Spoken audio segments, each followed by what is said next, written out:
এখন দেখেন বাজার সাজার করে নিয়ে আসলাম। আজকে আমার নাতনি আসবে, তো আমার এখানে রান্না বান্না চলছে, নিয়ে আসবে। দেখেন আগে আমরা ছোটোবেলা আমাদের আব্বা এত বড় বড় ইলিশ মাছ আনতো, এখন দেখেন এখনকার ইলিশ কত ছোট। বড় ইলিশগুলা যে কোথায় বিলুপ্ত হলো, ওগুলো আসলে বিদেশে চলে যায়। আর তারপরে ইলিশ বাংলাদেশের এমন কোনো মানুষ নাই যে পছন্দ করে না। আমার তো খুবই ভালো লাগে ইলিশ মাছ, এত ফেভারিট আমার ইলিশ। এখন আমি ইলিশ মাছ রান্না করব।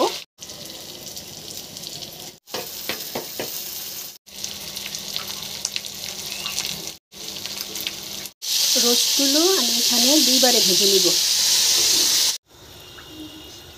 আমার রোস্টটা এখানে হয়ে গেল পুরোপুরি। আমি বেরেস্তাগুলো পরে দিব উপর দিয়ে। এদিকে আমার টমেটোর ডালটা রান্না হয়ে গেল। আমি এখানে অল্প ঘি দিয়ে দিলাম, পরে আমি বেরেস্তাগুলো উপর দিয়ে দিব। আমার রান্নাবান্না শেষ, তো এখন পরিবেশন করব। তো সবাই ভালো থাকবেন, সুস্থ থাকবেন, এই কামনায় শেষ করছি আমার ব্লগটি। আল্লাহ হাফিজ।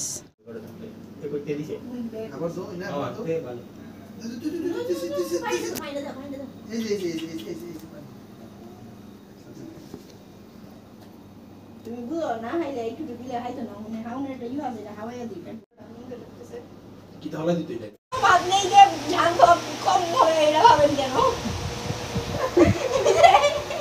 ছোট হয়ে নেই যে ঝাল কম হবে এখন পারবেন না এটা ব্ল্যাক ব্ল্যাক করে